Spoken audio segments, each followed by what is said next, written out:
Morning everybody and welcome to another video. This week I am starting another reading vlog. We are reading for Team Heart.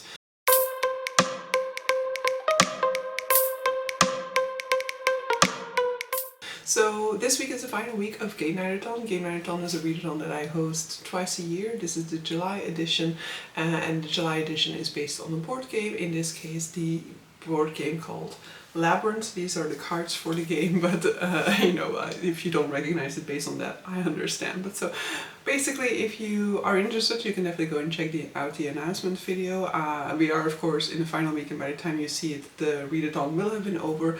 But if that interests you, I heartily invite you to sign up for my channel and be there for the next round of Gamenightathon, which will happen in December, and it will be lottery based. But so this week I'm reading for Team Heart, so I have been reading for every single team once, throughout the month. It's kind of been, for most it's been a week, for some it's been like a week and a day or something like that, because it doesn't evenly match the 1 week per team type of deal. But yeah, I am very happy with how it's been going so far. I have already read 9 books, I think, or something like that this month, which is definitely, I think, the most I've done this year, or at least page count wise. It's definitely going to be the most, because I am ahead page count wise, and with ahead I mean I typically kind of mentally calculate it based off of 100 pages a day, and so I am 200 pages ahead of that at this point in time. So very happy with that. But this week we are tackling quite some pages, so we'll see if I'm able to get to those. I'm listening to Clown in the Cornfield. This is for my 10th prompt, which is the sickle. And then I'm also physically reading, though I have now gotten the audiobook to kind of read that one, The Veiled Throne by Ken Leo, for my 7th prompt, which was a tentacle, because Charlotte looked it up for me and the word tentacle appears 9 times within the book. I have already spotted 2 within the first 100 pages that I have been reading, so it is a little bit of a looser association with the book, but hey, it is in there 9 times. I'm sure that there are a ton of books in which the word tentacle is never in there, so we are counting it. But so yeah, I'm reading those. I'm not going to talk too much about the Veiled Throne within this one, so I also don't really know what I'm going to do with my reading updates this week, but we'll see. We'll tackle it as we go along. But so I have a spoiler-filled vlog that will go up for the Veiled Throne. I will give some updates here, I guess, that will be non-spoilery throughout the week. But so yeah, it is Friday, I am working from home today. I've just taken a short break to give you guys an update, and yeah, we'll see. I do think I'm now going to do myself a not so solid and pull another prompt card, because I do kind of want another option for something short to maybe put in there to kind of balance out the Veiled Throne and to have something to talk to you guys about. But that also will mean that most likely I'm not finishing the Veiled Throne this week, because that would be a humongous page count. I think I still have probably I don't know, 870 pages or so to go in the Veiled Throne. 6 hours or so in Clown in a Cornfield, so it is a ton. But so, the moth. So I'll have to look up what the moth represents in terms of the icon and what I can potentially read for this one.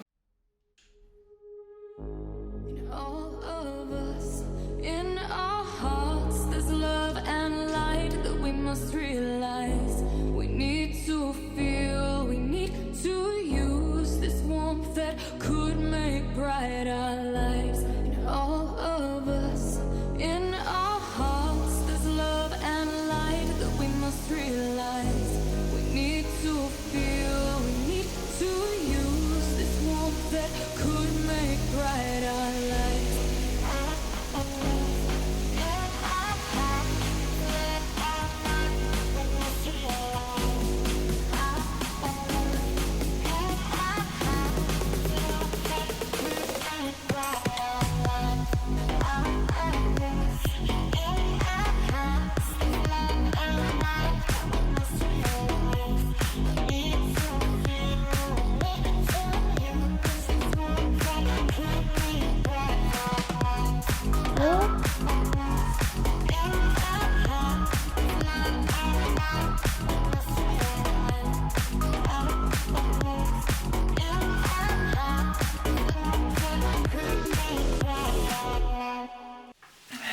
so it is the weekend, and normally I would have quite some content during the weekend for a reading vlog like this, but so far I've only been crocheting, of which I didn't take any footage so far. I was kind of saving it for today, but now today is like a super gloomy day, so if I want to take footage of me crocheting, either I have to do it here, so that I don't have to move the lamp, or I have to move the lamp to the living room to be able to film, because there's like no natural light coming in there at the moment, so like I wouldn't be able to take any footage there at this point in time. You might hear thunder, rain in the background, so a little bit of natural ASMR going on at the moment, which I'm very happy about. I love that. My apartment is also still 27 degrees inside, so it definitely can do with a little bit of cooling down thanks to this. But so yeah, I have basically been mainly crocheting, some content creation, and I have also listened to some of my book during that, so I definitely am already further along in the Veiled Throne, for example, than I was when I started this vlog. I definitely have read like over 100 pages in it at this point in time.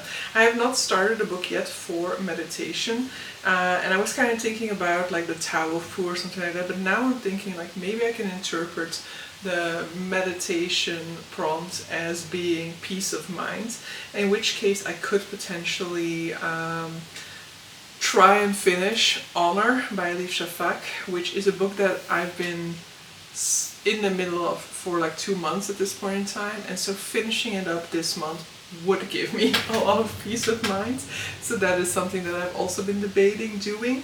But so yeah, reading wise, this has not necessarily been the best so far, but I am still hoping to get some reading done today. But I also want to get, like, I have some content ideas that I'm now excited about filming, and so that might eat away at the day, because it's all like editing this morning also took way longer than I expected. It also isn't as early of a start as I've had in previous weekends, for example, so there's more of the day gone already than I would have liked to see gone at this point in time. But so yeah, I think I'm going to make lunch right now, and then I'll probably crochet a little bit with the audiobook to at least get a start on the reading for today, and then I'll probably come back here and film a video that I'm planning to have out next Saturday, which I will hopefully then also edit, and I would like to, for Kitty's sake, edit the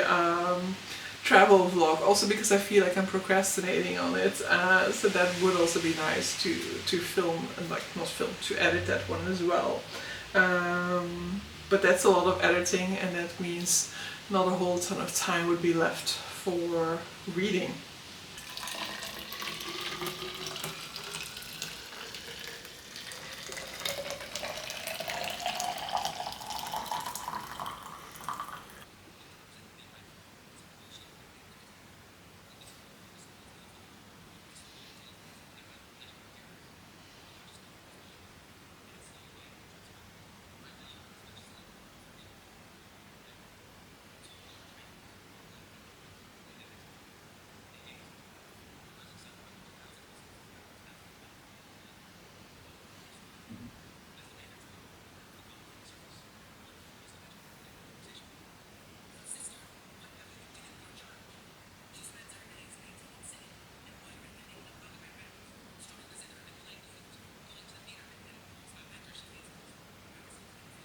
Alright, it is Sunday evening. I am debating still reading a little bit further in the Veiled Throne or not. I have read about 170 pages today in it, so I am definitely making good progress. I'm very much hooked into it again. But yeah, I've calculated that I need about 140 pages per day in order to finish it in time for the end of this vlog.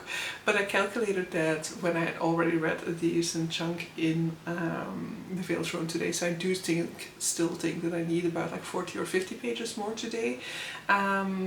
And I'm not sure that I'm gonna do it. Like, I might try to get 40 more today, or like maybe just like a chapter, at least 2 chapters, but we'll see. Part of me is like, yes, it's just like gonna be 15 pages more for the other days then. But then I'm also still reading Clown in the Cornfield. I've mentioned that I want to include Honor in this month still. So, I mean, at this point we're just still in denial about the fact that I'm not gonna be able to finish all these books. I feel like a few days ago I was like so ready to accept the fact that I wasn't going to finish these books before the end of the month, and now somehow I've changed my mind about that, and I'm like, no, I do still want to give it a go, but now it's just becoming so much more down to the wire, such more of a close call, because actually the last 2 days I haven't read to the 100 pages a day mark that is typically sort of like the standard that I strive for. And so I'm like, if I would have done it then, I would have been in a little bit less of a hole now, but I mean, yeah. Hindsight, right? But yeah, so I'm still debating whether I want to give it a further push today, but it is now 10 o'clock, so maybe I'll just like listen until we're close to 11 o'clock, and so further 40 minutes of listening, which will be about 27 pages more or less, which, you know, it will still be closer to the targets, less pages to catch up to on the other days. And I will see, because today is a full day. I've done, of course, way more reading than the daily page count that I would need, so it's not fully representative, but I just don't know how much actual reading I'm gonna get in the evenings and how long I can keep that up, because it is still 4 evenings, so 4 evenings of intense reading it's probably gonna be very intense.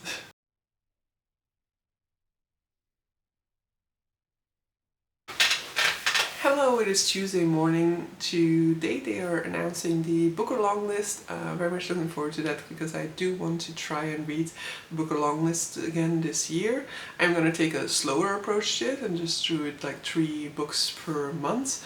And that way I should definitely be done before the winner is announced in November. But so yeah, I'm just eager to see what's going to be on there, whether I'm going to be interested in it, if there's stuff in there that like just really doesn't appeal to me. Like if I'm going to do the whole long list, I might still be tempted to do those just for the completionist sake of it, but I hope that I'm also able to just kind of be like, no, this is a book that I have zero interest in, and so leave it until the very last minute to decide on whether I'm gonna still try and sample it or not. But yeah, yesterday I had an interesting experience with Clown in the Cornfield, because apparently I am not over my clown trauma. Like it wasn't bad or anything like that, but like while I was on the bicycle to work, I had 2 chapters, 2 subsequent chapters in which we see the clown take a victim, and definitely it was very visual in my brain, and I don't normally like see the books, you know. I know that there are a lot of people apparently who, when they're reading text, in their mind it becomes sort of like a movie. They see the actual events transpire in their minds, and that ain't me. So, you know, normally it's one big blank up here. I'm reading the words, I am processing them, and at most it's just sort of like still images that appear, and it is to some extent that what was happening. So it's a stop motion movie, I guess it was happening in my brain. But so whenever there would be something like he was standing in the dark, and then he turned around and Fredo was standing there. It's like just like a flash in my mind of like this creepy ass clown standing in the dark of a living room, just staring him down, you know.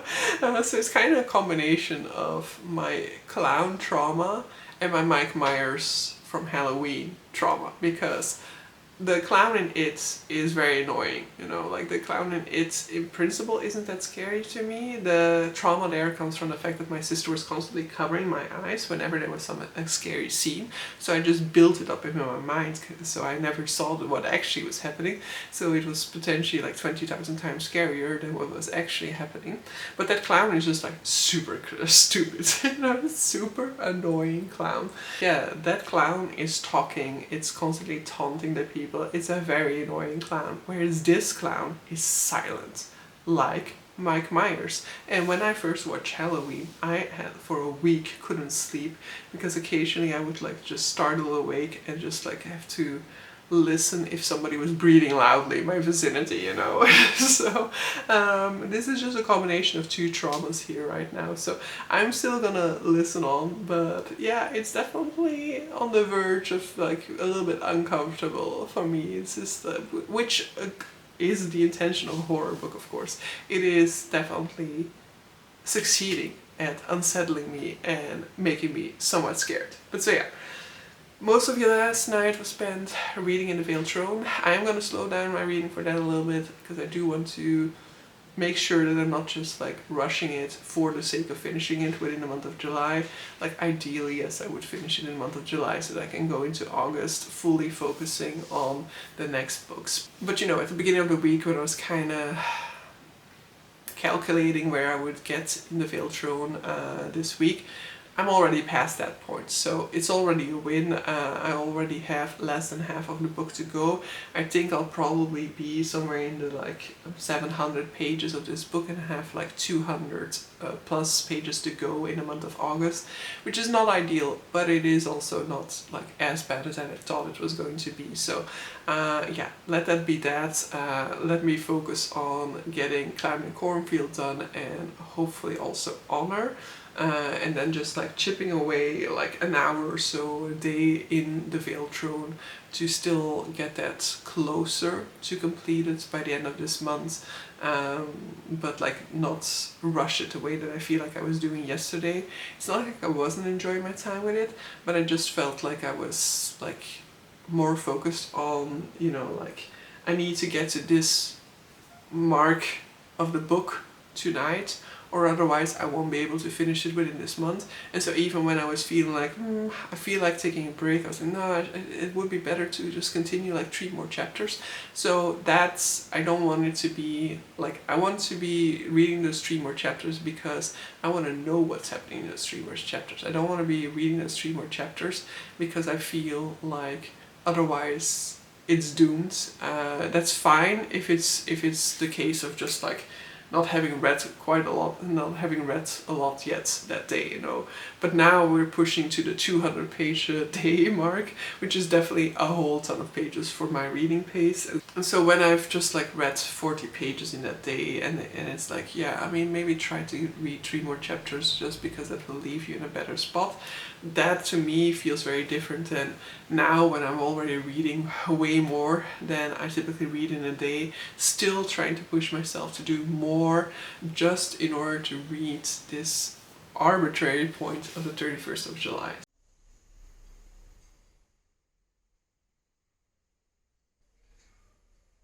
So, Gamenighathon is over. I did not end up updating you guys anymore. Like on Thursday after work I go to physical therapy, and then when I came back I had to like quickly get my pizza ready in the oven and eat it before I was going to do sprints, so I didn't have time to update you guys before that anymore because I have finished 2 more books. So unfortunately I didn't get around to the Veiled Throne, as I said in the previous clip.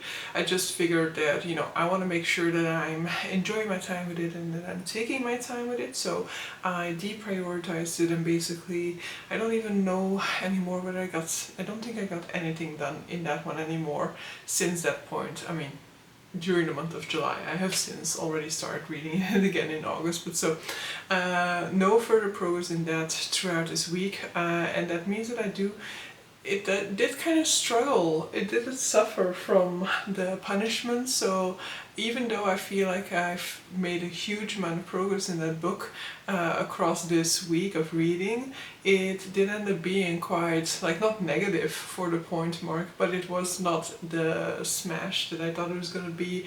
I think I earned like somewhere in the 200 points for it because I counted like 160 or so negative points for it, so in the end it did kind of cut into the profit margins there. But then on Thursday on my way back I perfectly timed it so that Clown in a Cornfield was done like 5 minutes or so after arriving back home, so perfectly timed that to the commute for that day. I had a good time with Clown in a Cornfield. You will have known my instant beginning thoughts about this book. It did become much easier for me to digest towards the second half of the book because of getting to know more things about the villain character within this book, which made it less scary for me because of those personal triggers that I have. It just removed it a little bit further from my personal triggers, so it became much more easy to digest. I did have a good time with it. I'm just not sure whether I want to continue on because I don't know whether a horror sequel will work for me, because you know, it is like what I like about fantasy series is that it's a story that is progressing through multiple books, and even then it can be that there's like an element of repetition that annoys me. Think of it in terms of like the Hunger Games series, though that is more sort of, that's sci-fi, but like there you have the games aspect, and then every single book this game aspect is kind of repeated. And actually my favorite Hunger Games was the final one for that reason, because it broke that pattern, and so my fear is just that a sequel to a horror is not going to work for me, because it's gonna repeat the formula that worked in the first one, and that doesn't work for me. It has to be its own new thing, and so I'm not sure whether I'm gonna continue on. And then I also still finished Honor by Elif Shafak. This just re-established, I mean she didn't need to be re-established, but reaffirmed Elif Shafak as a favorite author for me. This is the 5th book by her that I read. It's probably my top 3 of books that I've read by her. So even though I took so much time in reading this one, because I read it spread out across 3 months, even though I took that amount of time to get through what is like a 330-page book, and it's not that I was reading a little bit in it across the time, I was just like really taking long breaks of it. I still feel like this very much landed towards the end. I got to know these characters so well. It is so nuanced, so you get so close to all of these characters, even though you're following perspectives of like 6 characters in total. And the story is told in a very achronological manner, which in the beginning I did kind of struggle with like, who is this person again, like getting to remember, like recognize the different personalities of all of these characters. By the end of it, you know these people very well, you're very intimately feeling for these people, and your feelings for all of these characters are very complex or deep, in spite of the fact that some of them have also done atrocious things. And so yes, more Elif Shafak please. So yes, that was my reading for this week. This was point-wise the least successful week, so I scored somewhere in the 500 points.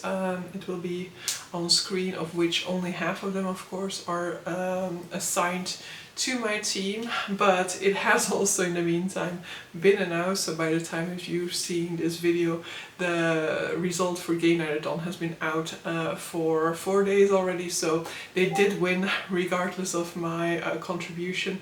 I think actually if I remove my contribution, then it just becomes tight. Like if I remove my contribution from the winning team but not from the second team, then it becomes tight. But so yeah, they didn't need me to win. They pulled together very well towards the end to reclaim first spot and win Gamenightathon. But so, because this is the final vlog that I'm doing for Gamenightathon, I do also still want to take another opportunity to thank everybody for taking part in Gamenightathon. I really had a great time with it this edition, and I will be posting a form, a questionnaire, in which I'll be asking you guys for a little bit of feedback, just to know what you guys want me to keep for next July round, and what you guys want to see change, so that we can keep on improving this readathon and keep it interesting for people, so that, you know, if this game didn't work for you, we can move on to another game. If you really like this game, we can keep on going at it, but then I'll always kind of check back in with you guys to make sure that, you know, like we're not getting tired of the way that the game, that the readathon is being run. But so yeah, with that I am signing off for this round of Gamenightathon. See you all in December for the next round. Bye!